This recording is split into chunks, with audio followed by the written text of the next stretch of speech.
اگر شک رہ جائے نبی کے فیصلے پر تو قرآن کہتا ہے فلا وربک لا یؤمنون، یہ مومن نہیں ہے۔ یہی تو ہم سوال کرتے ہیں لوگوں سے، اگر ایک پانی کا فیصلہ نبی اکرم کریں اور اس میں کسی کو شک ہو جائے تو قرآن کہتا ہے وہ مومن نہیں ہے۔ اگر غدیر میں نبی اکرم کوئی فیصلہ کر کے جائیں، یہ قرآن ہے نا بھائی، الگ سے تو کوئی بات ہے نہیں۔ قرآن کہتا ہے مومن نہیں ہے کوئی بھی ہو نبی کے فیصلے کے بعد۔ اب تاریخ ڈھونڈے ان لوگوں کو جنہوں نے کہا یہاں پیغمبر پہ مجھے شک ہوا، توجہ فرما رہے ہیں، پوری تاریخ ہے یا نہیں، یہ فلاں مقامات پر مجھے پیغمبر پہ شک ہوا۔ قرآن اٹھا کر دیکھو، قرآن کہتا ہے نبی کے فیصلے میں شک کرنے والا مومن نہیں ہے۔ پس ہمیں مت ڈرائیے کون کتنے سال نبی کے ساتھ رہا،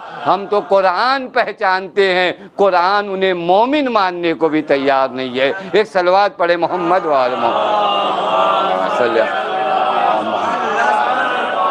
قرآن انہیں مومن ماننے کو تیار نہیں۔ اس کے بعد اسی آیت میں قرآن کہتا ہے، جہاں تک مجھے آنا تھا یہ ساری تمہیدی گفتگو تھی کیونکہ آپ اس ولادت کی جشن میں تشریف فرما ہیں، ایک سوال اپنے آپ سے کیا جائے گا۔ اس کے بعد قرآن کہتا ہے وَيُسَلِّمُ تَسْلِيمًا، اسی آیہ کریمہ میں، اور پھر ان لوگوں پر لازم اور ضروری ہے کہ آپ کے سامنے تسلیم ہو جائیں۔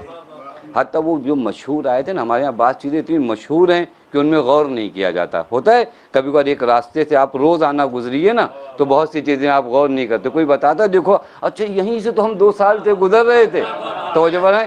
اسی طرح دین کی بھی کچھ باتیں ہیں، یہ ان اللہ و ملائکتہ، یہ آیت اتنی مرتبہ ہمارے ہاں نمازوں میں مجلسوں میں پڑھی جاتی ہیں، لیکن اس میں ذرا سے غور کریں۔ ان اللہ، خدا، ملائکہ یصلون علی النبی، وہ نبی پہ درود بھیجتے ہیں۔ یا ایھا الذین آمنوا، آپ بھی درود بھیجو، صلو علیہ۔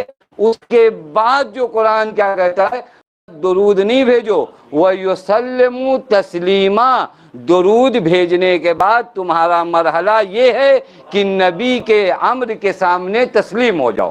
یعنی نبی کے سامنے تم چونچرا نہ کرو، تم یہ نہ کہو کہ کیا کہا نہیں سمجھ میں آیا، نہیں پتا، نہیں، یسلمو تسلیما، یعنی تمہاری بندگی کی گواہی نبی کے سامنے تسلیم ہونا دکھائے گی۔ تو ہمارے اب اسی مرحلے کو ہمیں اور آپ کو چیک کرنا ہے کہ ہم نبی کے سامنے تسلیم کس قدر ہیں، ہم نبی کے حضور میں تسلیم ہیں یا نہیں ہیں، نبی ہم سے کیا چاہتے ہیں، تسلیم کسے کہتے ہیں۔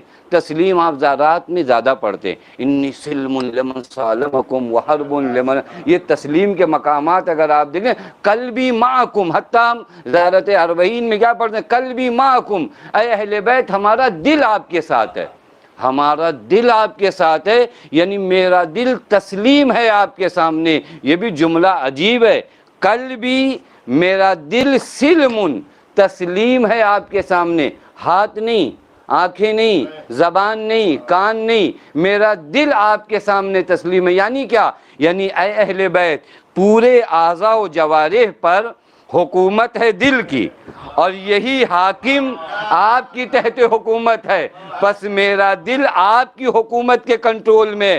اگر حاکم اہل بیت کی حکومت میں کنٹرول ہے تو جو رعایا ہیں اسے بھی اہل بیت کے سامنے ہونا چاہیے۔ اب زبان وہی بولے جو اہل بیت چاہیں، کان وہی سنے جو اہل بیت چاہیں، آنکھیں وہی دیکھیں جو اہل بیت چاہیں، اسی کو کہتے ہیں مقام تسلیم۔ لبیک یا